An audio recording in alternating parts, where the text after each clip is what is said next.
Selamat pagi, selamat hari Minggu, Bapak, Ibu, Saudara, serta anak-anak yang Allah kasihi. Selamat hari Pentakosta. Hari ini, pada hari raya Pentakosta, kita akan kembali sama-sama membaca dan merenungkan firman Tuhan. Kita menundukkan kepala untuk berdoa. Ya Allah Bapa yang di sorga, hanya rasa syukur yang dapat kami panjatkan kehadirat-Mu yang kudus. Karena kami percaya oleh kemurahan-Mu saja yang memungkinkan kami ada hingga saat ini. Sebagai bentuk rasa syukur kami juga boleh kembali beribadah kepadamu. Dan kami juga percaya Engkau berkenan hadir melalui pemberitaan firman-Mu yang kudus. Kiranya tuntunan Roh Kudus Tuhan juga yang membimbing kami, agar kami dapat memahami firman-Mu dengan baik dan benar, serta melakukannya. Di dalam pengasihan Tuhan Yesus Kristus, firman Allah yang hidup, Juru Selamat kami berdoa kepada Bapa di sorga. Amin. Jemaat Tuhan, pada hari raya Pentakosta ini kita akan sama-sama membaca dan merenungkan firman Tuhan dari Injil yang ditulis oleh Yohanes, pasal 21 ayat 15 hingga yang ke-19. Saya akan bacanya untuk kita sekalian. Sesudah sarapan, Yesus berkata kepada Simon Petrus, "Simon, anak Yohanes, apakah engkau mengasihi aku lebih daripada mereka ini?" Jawab Petrus kepadanya, "Benar Tuhan, Engkau tahu bahwa aku mengasihi Engkau." Kata Yesus kepadanya, "Gembalakanlah domba-dombaku." Kata Yesus pula kepadanya untuk kedua kalinya, "Simon, anak Yohanes, apakah engkau mengasihi aku?" Jawab Petrus kepadanya, "Benar Tuhan, Engkau tahu bahwa aku mengasihi Engkau." Kata Yesus kepadanya, "Gembalakanlah domba-dombaku." Kata Yesus kepadanya untuk ketiga kalinya, "Simon, anak Yohanes, apakah engkau mengasihi aku?" Maka sedih hati Petrus karena Yesus berkata untuk ketiga kalinya, "Apakah engkau mengasihi aku?" Dan ia berkata kepadanya, "Tuhan, Engkau tahu segala sesuatu. Engkau tahu bahwa aku mengasihi Engkau." Kata Yesus kepadanya, "Gembalakanlah domba-dombaku. Aku berkata kepadamu, sesungguhnya ketika engkau masih muda, engkau mengikat pinggangmu sendiri, dan engkau berjalan kemana saja kau kehendaki. Tetapi jika engkau sudah menjadi tua, engkau akan mengulurkan tanganmu, dan orang lain akan mengikat engkau dan membawa engkau ke tempat yang tidak kau kehendaki." Dan hal ini dikatakannya untuk menyatakan bagaimana Petrus akan mati dan memuliakan Allah. Sesudah mengatakan demikian, ia berkata kepada Petrus, "Ikutlah aku." Berbahagialah setiap orang yang mendengarkan firman Tuhan serta memelihara di dalam hidupnya. Haleluya. Selamat hari Minggu Bapak, Ibu, Saudara yang Allah kasihi. Pada hari raya Pentakosta ini, tema khotbah kita mengikut Yesus dan menggembalakan kawanan dombanya. Saudaraku, yang menjadi nas pembimbing dalam renungan kita saat ini dari Kisah Para Rasul pasal 2 ayat 32 hingga yang ke-33. Saya akan bacakan untuk kita sekalian. Yesus inilah yang dibangkitkan Allah, dan tentang hal itu kami semua adalah saksi. Dan sesudah ia ditinggikan oleh tangan kanan Allah dan menerima Roh Kudus yang dijanjikan itu, maka dicurahkannya apa yang kamu lihat dan dengar di sini. Apa yang diungkapkan oleh Petrus dalam Kisah Para Rasul pasal 2 ayat 32 sampai 33 itu adalah bagian dari khotbah Petrus. Pada hari Pentakosta, Petrus dengan lantang bersaksi tentang Yesus. Dia ingin menyampaikan kepada orang-orang yang hadir pada saat itu bahwa Yesus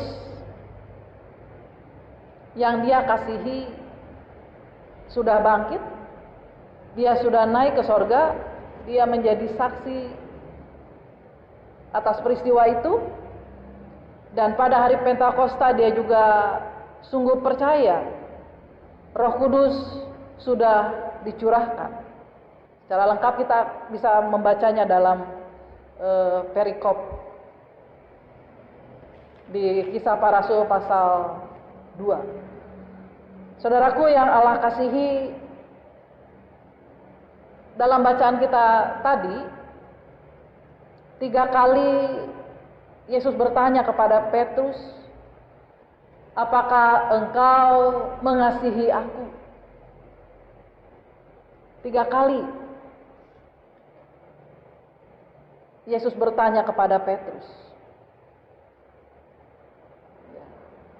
Mengapa sampai berulang-ulang Yesus bertanya kepada Petrus tentang sikap Yesus, sikap Petrus maksud saya, apakah benar-benar dia mengasihi gurunya? Tentu saja ini tidak terlepas dari peristiwa-peristiwa sebelumnya. Mungkin kita ingat Bapak Ibu Saudara, bahwa pada peristiwa perjamuan malam misalnya, Petrus dengan begitu yakin dia katakan bahwa dia tidak mungkin menyangkal gurunya. Jadi pertanyaan yang Yesus sampaikan kepada Petrus pada saat itu hendak mengingatkan Petrus tentang kesombongan dirinya pada saat yang lewat. Memang pada saat itu Petrus ingin menunjukkan kepada teman-temannya bahwa dia lebih setia dibanding murid-murid yang lain. Dan pada pertanyaan yang ketiga kali, itu yang memang membuat Petrus merasa benar-benar sedih. Dan selanjutnya Tuhan Yesus meminta Petrus, jika Petrus mengasihinya, jika Petrus mengasihi Yesus, Petrus harus menggembalakan umatnya, menggembalakan kawanan domba Allah. Dan Petrus sudah membuktikan bahwa ia benar-benar mengasihi Yesus. Itu dia tunjukkan pada hari Pentakosta. Dia berkhotbah kepada setiap orang yang mengikuti Yesus. Dia memberikan kesaksian yang luar biasa tentang siapa Yesus itu. Kita bisa melihat bahwa rasa penyesalan dari Petrus ternyata melahirkan kasih yang luar biasa kepada gurunya itu. Petrus mau melayani Tuhan Yesus.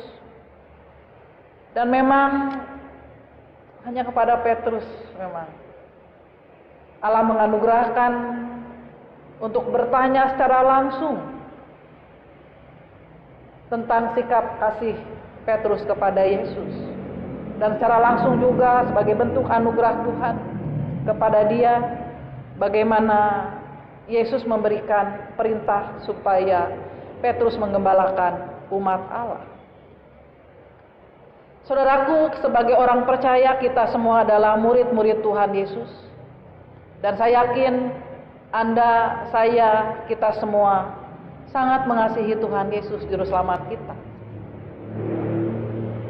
Dan tentu saja kalau seandainya kita mengaku diri sebagai orang-orang yang mengasihi Dia, tentu saja butuh bukti dong.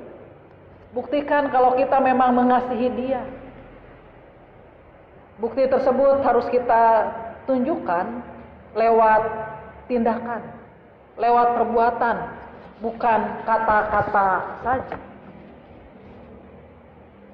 Dan memang Bapak Ibu Saudara, kalau berkata-kata itu mudah ya, gampang sekali dibanding tindakan dan perbuatan.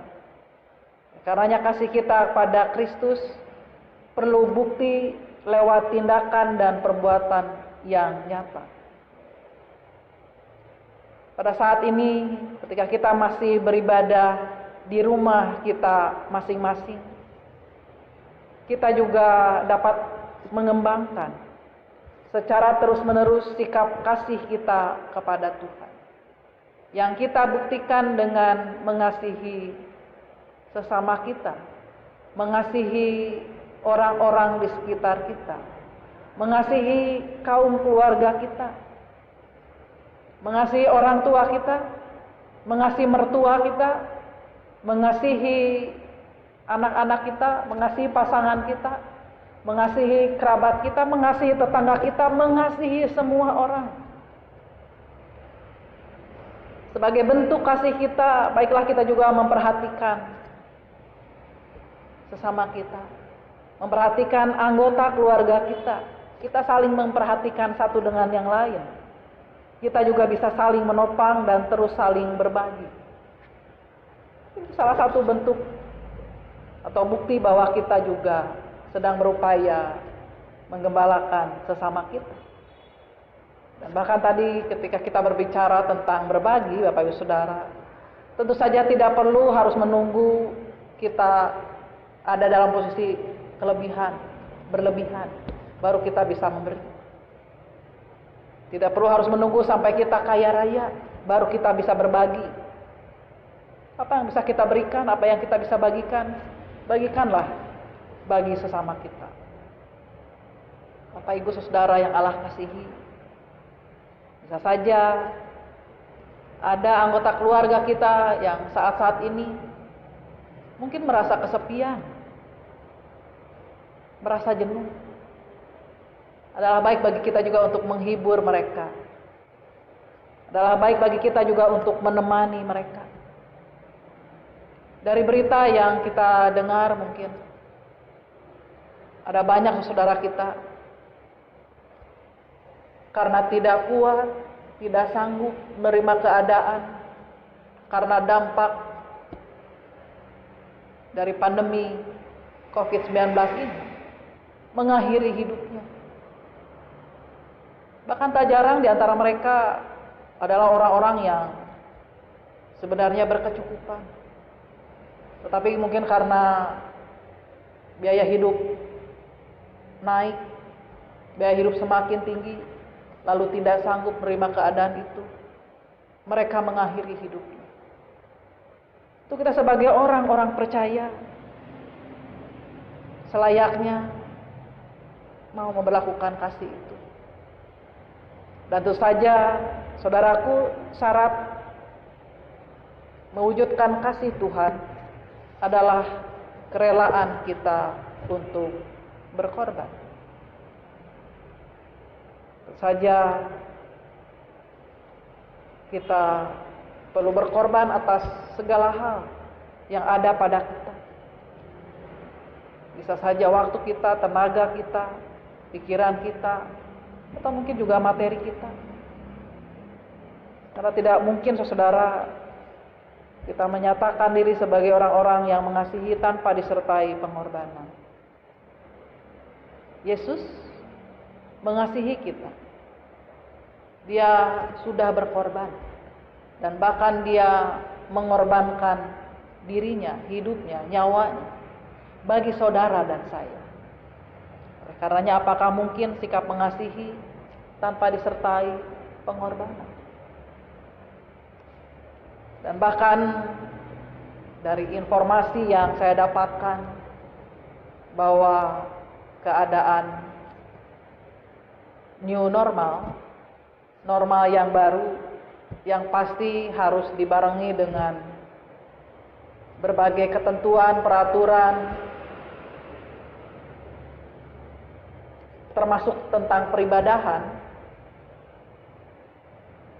pasti di dalamnya memang butuh pengorbanan dari kita sekalian.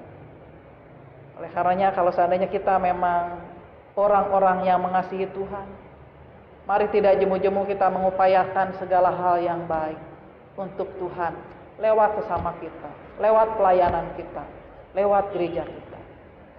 Dan bahkan sebagai gereja Tuhan, di dalamnya ada perangkat-perangkatnya, majelis jemaat, komisi, aktivis, semua fungsionaris gereja. Marilah kita semua, termasuk semua anggota jemaat, marilah mewujudkan kasih Kristus dengan melayani Dia. Dan ingat, dalam pelayanan juga pasti ada banyak tantangan, ada banyak rintangan. Tetapi kalau seandainya kita memang benar-benar mengasihi Dia, mengasihi Tuhan, saya yakin tidak akan ada rasa jemu, tidak akan ada rasa sungkan, tidak akan ada rasa enggan, tetapi hanya semangat yang berkobar-kobar yang akan kita tunjukkan karena rasa cinta kita, rasa kasih kita kepada Tuhan Juru Selamat kita. Mari kita sama-sama boleh saling menggembalakan satu dengan yang lain, supaya apa yang diperintahkan, diamanatkan oleh Tuhan Yesus itu benar-benar terrealisasi pada saat-saat. Roh Kudus yang tercurah pada hari Pentakosta ini, yang kita rayakan, akan menolong, memampukan kita, menaungi kita semua sebagai anak-anak Tuhan untuk mewujudkan firman. Amin.